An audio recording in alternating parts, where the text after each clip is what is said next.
The first red flag was not the security officer giving me that tight-lipped, apologetic nod like I was walking into my own memorial service.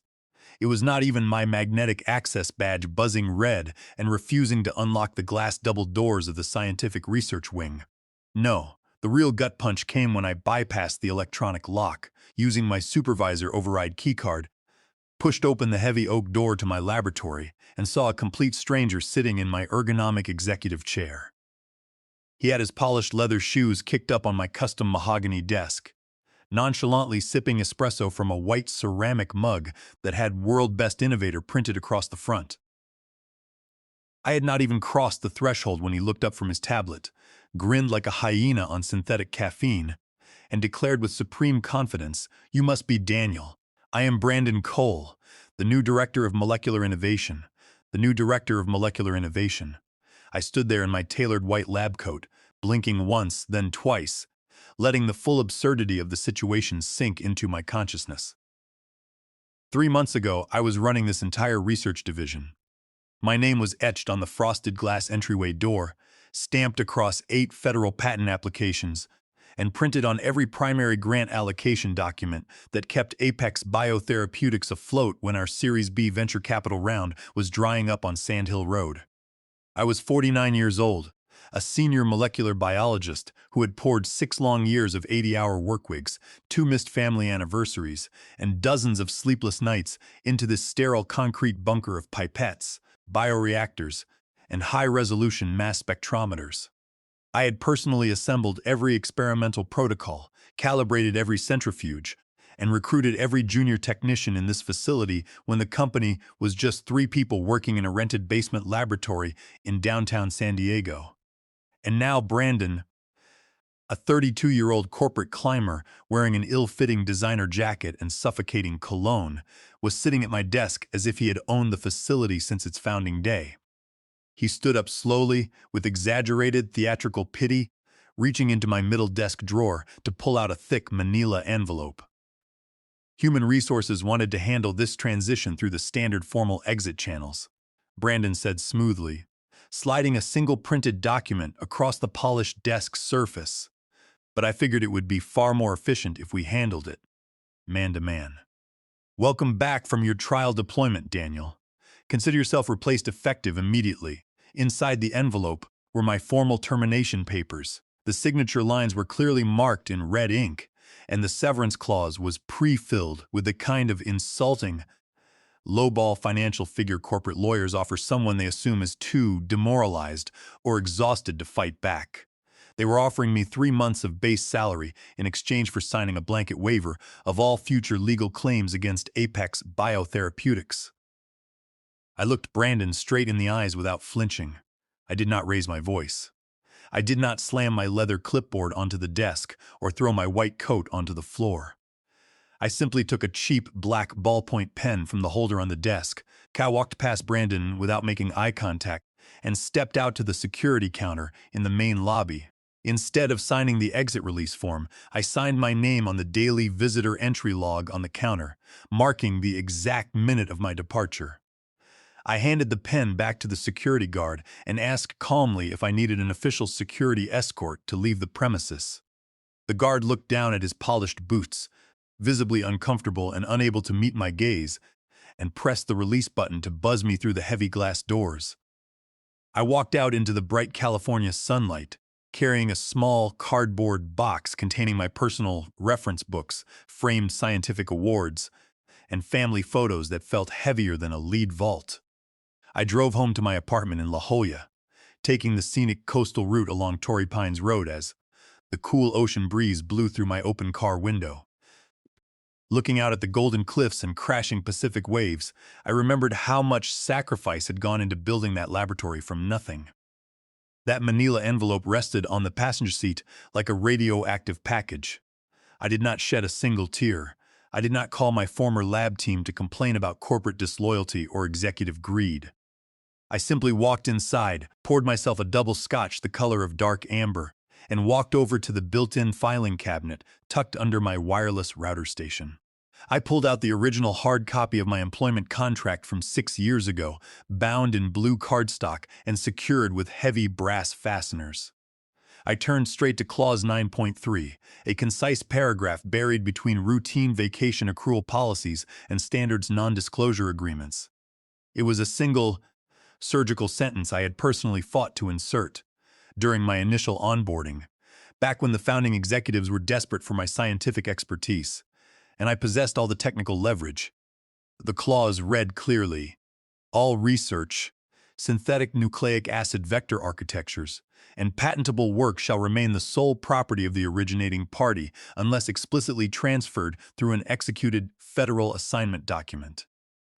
I read the sentence once, then twice, listening to the ice cubes melt slowly in my crystal glass. There were no transfer documents, not 6 years ago, not last month, not today. I had not merely originated the research. I was the foundational science of Apex Biotherapeutics. Every line of genetic sequencing code, every proprietary viral vector formulation, every preclinical trial notebook, and every patent application bore my signature, Dr. Daniel Reynolds, as the sole inventor. 8 filings in total, submitted directly to the United States Patent and Trademark Office, and not a single one possessed an executed reassignment of ownership to Apex Biotherapeutics. I took a slow sip of scotch and let out a long, quiet breath. Brandon Cole was currently walking around the corporate office printing new glossy business cards and pretending to understand the mechanics of synthetic messenger RNA, completely oblivious to the reality that he had just ousted the one person holding the keys to the entire corporate kingdom. I was not going to storm the executive suite or make a public scene. I was going to let them march straight into the fire, smiling and holding their own gasoline cans. The corporate game had not ended when I walked out of the building. It had only just begun. That night, I did not sleep a single minute. I sat at my kitchen counter as the streetlights outside flickered against the blinds, surrounded by 6 years of archived laboratory documentation, patent filings, and corporate correspondence.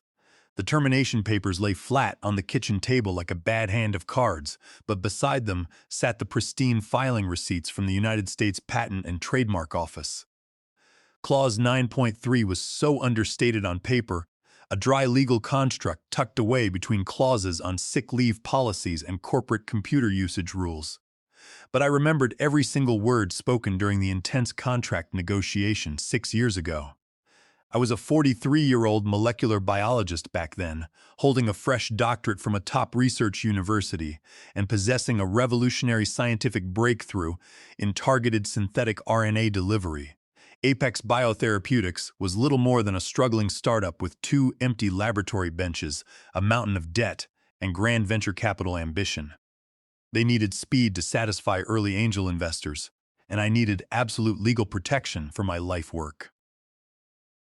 When their founding corporate attorney handed me a boilerplate employment contract claiming total assignment of all future discoveries, I slid it right back across the mahogany conference table. I told them straight that if this startup went bankrupt or got acquired by a pharmaceutical giant, my name stayed on what I built. They grumbled about standard corporate procedure, but when I packed my briefcase to leave the building, they signed Clause 9.3 without another word.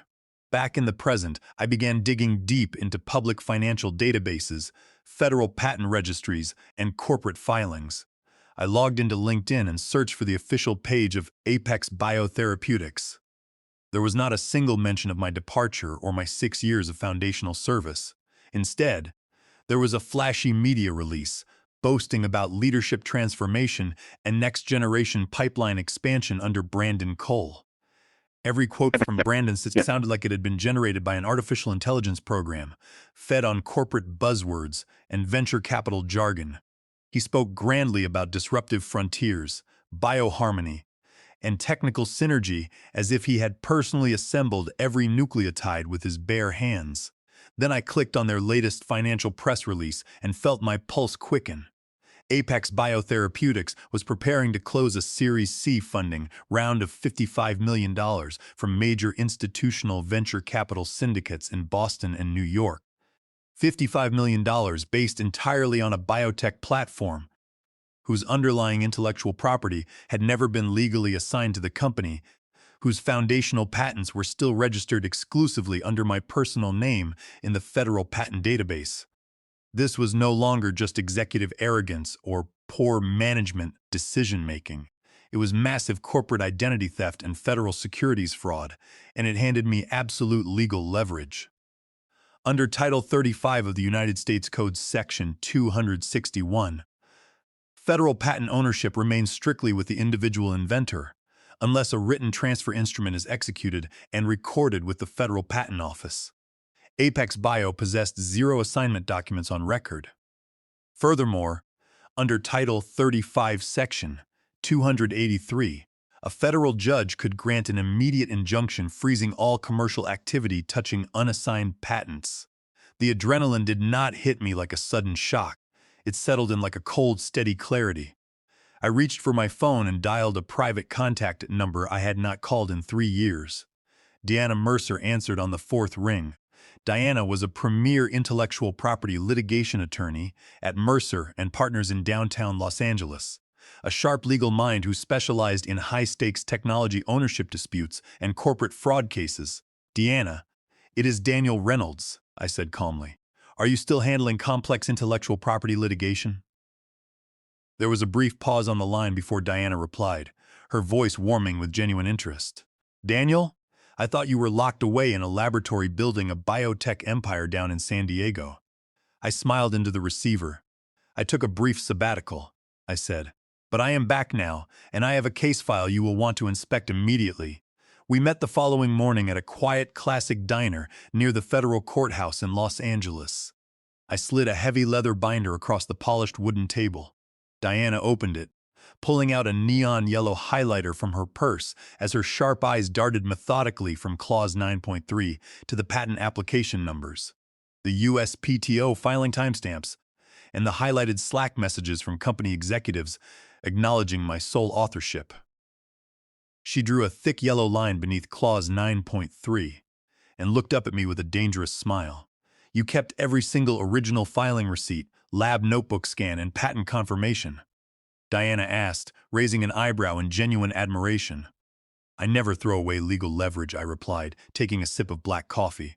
She leaned back in her booth seat, holding her coffee cup, staring at the highlighted contract line like I had just handed her a live grenade with the safety pin pulled. "This clause is rock solid, Daniel," she said quietly. "Apex Bio has committed a monumental legal oversight. They did not just fail to execute an assignment document.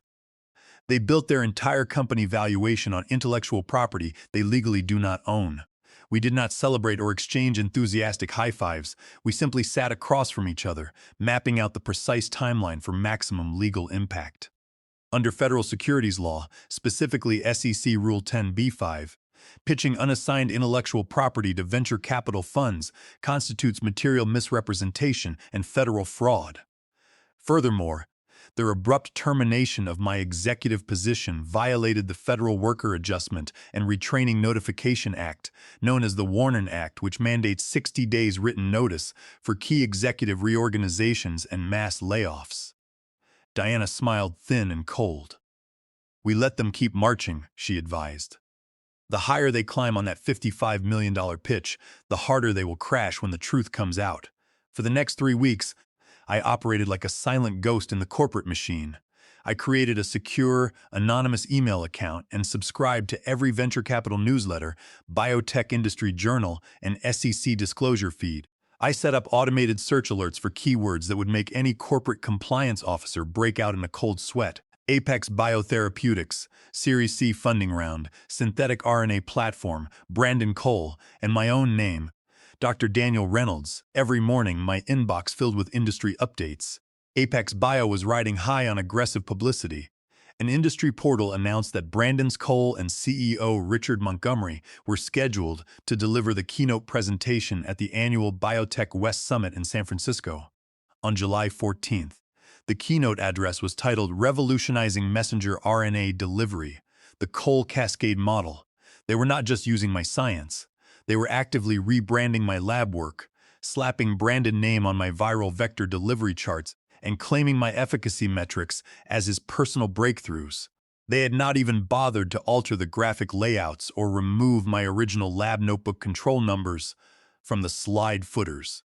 It was blatant intellectual property theft masquerading as corporate innovation.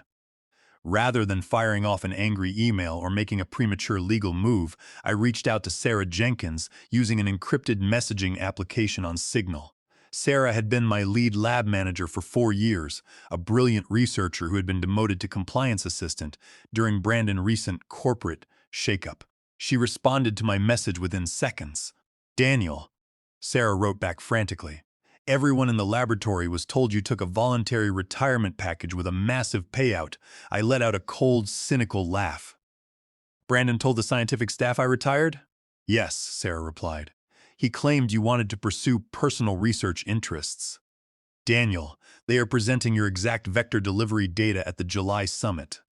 Brandon is taking total credit for the entire platform, even though he cannot even explain basic polymer chain reactions to the junior research staff. Yesterday, he tried to lead a technical briefing and ended up reading straight off your old slides notes word for word because he did not understand the underlying biochemistry. Can you confirm if they executed any post-termination assignment paperwork in HR?" I asked. "None whatsoever," Sarah confirmed immediately. "Legal asked HR for your executive file last week, but the assignment tab was completely blank. The HR manager went pale when she realized there was no signed form PTO 1595 attached. Everyone had simply assumed the documentation was filed in the corporate vault years ago. That was the final piece of evidence we needed. On June 28th, Diana Mercer prepared a formal administrative inquiry regarding patent status and sent it directly to Apex Bio in-house legal team. It was a polite, neutral letter asking for written clarification on licensing terms and commercial royalty schedules for Dr. Daniel Reynolds' registered patents. 24 hours later, Apex Bio Corporate Counsel sent back a cold, dismissive two-sentence reply. At this time, Apex Biotherapeutics considers all contractual and financial obligations to Dr. Reynolds fully satisfied under his severance terms. Have a pleasant day. They thought that was the end of it. They assumed I was just another disgruntled former employee rattling an empty saber. They had no idea that Diana had already prepared a second, far more surgical package. Instead of filing a public lawsuit right away, which would have allowed Apex Bio legal team to stall in state court for months while continuing to collect investor funds, Diana sent a confidential disclosure packet directly to the lead external auditing firm, handling due diligence for the Series C venture capital syndicate. The packet contained a certified copy of my original employment agreement with Clause 9.3 highlighted in bright yellow, the 8 USPTO patent registration certificates listing Daniel Reynolds as sole owner, an official confirmation from the Federal Patent Registry showing 0 executed Form PTO 1595 assignment documents on record. The reaction was instantaneous and explosive.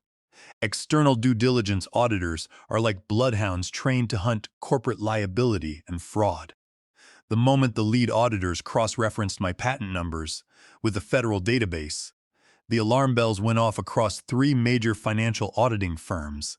At 2 o'clock in the morning on July 5th, the General Counsel of Apex Bio received an emergency audit query from the lead investor legal team. Please provide immediate verification of patent assignment, Form PTO 1595, for core platform patents listed under Dr. Daniel Reynolds. Panic erupted inside Apex Bio corporate headquarters in San Diego. The General Counsel frantically tried to reach CEO Richard Montgomery, who was currently sipping expensive vintage wine on a luxury yacht off the Amalfi Coast. When Richard finally opened the audit query email on his satellite phone, the subject header said everything: critical intellectual property defect, potential total lack of patent ownership for Series C assets. By sunrise, the executive team realized they had built a $55 million house of cards on a foundation they did not own. And worse, they had broadcasted that house of cards to every major venture capital fund in the biotech sector. The trap had officially sprung. The emergency board of directors meeting was convened at exactly 8 o'clock in the morning Eastern Time, via a secure video conference link. I joined the call from the main conference room of Mercer and Partners in downtown Los Angeles. My camera was switched off, my microphone was muted, and my leather binder lay open beside me like a loaded weapon. Diana sat to my right, sipping iced herbal tea with the calm, relaxed posture of a grandmaster chess player who already knows the outcome in 10 moves, the video screen filled with nervous, sweat-stained faces. Board Chair Susan Davis looked pale and rigid in her silk blazer. CEO Richard Montgomery was logged in from his hotel suite in Italy, looking disheveled, 30 pounds heavier, and visibly shaken. Brandon Cole was present on audio only, silent as a ghost in the background. "Thank you all for joining on such short notice," Board Chair Susan Davis began, her voice tight and clipped. "We have an urgent matter regarding our Series C due diligence process that requires immediate resolution. I will let external IP counsel explain the situation to the board." External counsel cleared her throat loudly, adjusting her glasses as she looked over her documents. "During our final verification audit for the Series C closing documents, lead investors raised a critical legal defect regarding the ownership structure of our core messenger RNA delivery platform. Specifically, all 8 foundational patents powering the Apex Vector pipeline list Dr. Daniel Reynolds as the sole inventor and registered owner." Richard Montgomery leaned violently toward his camera, his face turning bright red. "That is an absurd administrative oversight." Richard barked nervously. "Daniel was a paid employee. Everything he created belongs to Apex Bio under standard employment norms." External counsel shook her head slowly, her expression grave. "Not according to his original contract, Richard. Allow me to read Clause 9.3 of Dr. Reynolds' onboarding agreement. All research, synthetic nucleic acid vector architectures, and patentable work shall remain the sole property of the originating party, unless explicitly transferred through an executed federal assignment document." A suffocating silence descended upon the virtual conference room. You could practically hear the collective panic rising through the digital fiber optic lines. A senior venture capital representative on the board interjected forcefully, demanding to know why the executive team had certified complete patent ownership in their Series C disclosures when no executed assignment existed. "Are there any executed assignment documents on file anywhere in our records?" Susan Davis asked, her voice dangerously quiet. External counsel looked down at her desk. "No. No Form PTO 1595 was ever executed or filed with the United States Patent and Trademark Office. Legally speaking, Dr. Daniel Reynolds owns 100% of the platform. Apex Biotherapeutics owns 0%. "My goodness," a senior board member gasped, clutching his chest. "Then, what in heaven's name have we been pitching to institutional investors for the past 3 years?" That was the precise moment I unmuted my microphone. "The truth," I said clearly, my voice ringing steady and resonant through the speakers. "You were pitching my scientific breakthroughs. You just forgot to pay for them, and you forgot who owns them." Richard Montgomery stared into his camera, his eyes wide with absolute desperation. "Daniel." Richard stammered, trying to adopt a warm, friendly tone that fooled no one. "Look, this is obviously a massive misunderstanding between old colleagues. We can fix this retroactively right now. We can adjust your severance package today to include a generous stock option grant and full executive consulting fees." Diana Mercer leaned toward my microphone, her tone razor-sharp and authoritative. "Retroactive severance will not resolve this matter, Richard. What Apex Bio is facing right now is federal patent infringement, statutory WARN Act violations, and SEC Rule 10b-5 securities fraud for marketing unassigned assets to institutional investors. If my client chooses to file a federal injunction today under Title 35, Section 283, your Series C round will be frozen instantly, and federal regulators will open a formal criminal fraud investigation into your executive board." Susan Davis buried her face in her hands for a brief moment before looking up directly at Diana, camera square. "What are your client terms?" she asked bluntly. Deanna opened our term sheet.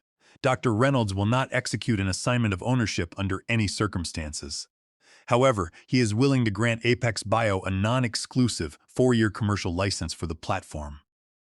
The license fee will be set at top market rates, indexed annually to the National Biotech Performance Index, with retroactive royalty payments due immediately for the past 3 years of unauthorized commercial use.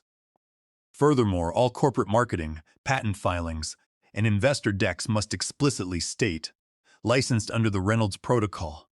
Richard looked like he was about to faint on camera. "That will cost us millions of dollars every single quarter," he shouted.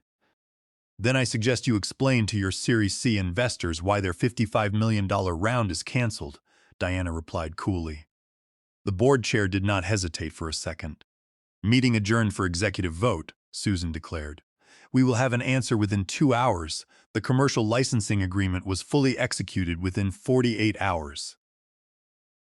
The board of directors did not even attempt to negotiate the rate sheet or the royalty schedule.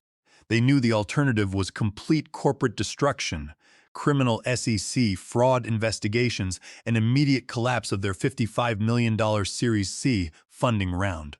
Apex Biotherapeutics was forced to wire millions of dollars in retroactive licensing royalties directly into my designated corporate bank account, alongside agreeing to steep annual licensing fees that guaranteed my complete financial independence for the rest of my life. On Thursday morning, Human Resources issued an internal company-wide announcement. There was no farewell party for Brandon Cole, no celebratory post on LinkedIn, and no polite corporate memo wishing him success in future endeavors. Brandon was quietly terminated without a severance package, escorted out of the building by the same security guard who had buzzed me out 3 weeks prior. He was seen loading his personal belongings into a cardboard box in the parking lot, red-faced, confused, and utterly defeated. I did not return to Apex Bio as an employee. I had no desire to punch a time card or report to a board of directors ever again. Instead, I established Reynolds Bioworks LLC, a private intellectual property holding firm operating out of a modern office space overlooking the Pacific Ocean in La Jolla.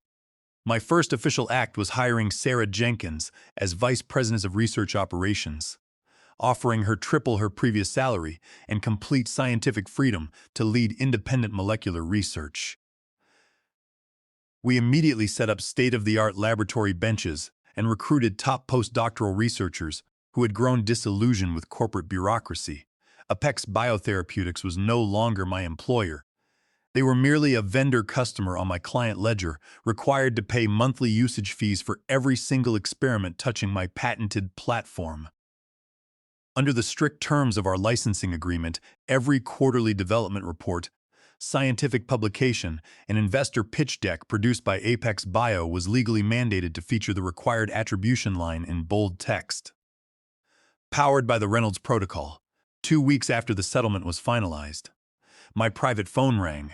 It was CEO Richard Montgomery, calling from his personal mobile line late on a Friday evening. "Daniel," Richard said, his voice sounding hollow, aged, and completely exhausted. "Can we please speak off the record? Just man to man?" I sat back in my executive leather office chair, watching the sun dip below the horizon over the ocean waves. I held the phone away from my ear for a moment, then spoke with quiet, unshakable authority. "Richard," I said calmly, "I no longer work for you, and I am not your colleague. All future communications regarding the Reynolds Protocol must be routed strictly through my legal counsel at Mercer and Partners." Before he could offer another desperate plea, I disconnected the call cleanly. The following month, Apex Bio held its formal Series C closing presentation with lead investors. Because of the strict disclosure requirements imposed by our licensing agreement, Richard Montgomery was forced to present the updated corporate structure to the board of directors and investor representatives. During the live video conference, an investor representative asked why the platform structure had been modified to include heavy external licensing fees. Richard looked directly into his camera, his face drained of all confidence, and whispered the line that would define his executive downfall. "Dr. Reynolds owns every patent we have been pitching to investors for 3 years. The conference room fell dead silent. No one defended him. No one offered excuses. They all understood that the balance of power had permanently shifted when the transcript of that board call was delivered to my desk the following afternoon. Sarah Jenkins walked into my office with a smile, holding 2 glasses of sparkling water. "Look at them now," Sarah said, shaking her head in amusement. "They thought they were firing a lab manager, and they ended up turning you into their landlord." I picked up my glass and looked out over the Pacific coastline. "Funny," I said with a quiet smile. "Brandon Cole thought he was replacing me on day 1. Turns out I was the product all along. I set down my glass, opened a fresh digital file on my desktop, and titled it Reynolds Bioworks Expansion Phase 1. This was not just corporate revenge. It was justice executed by the fine print.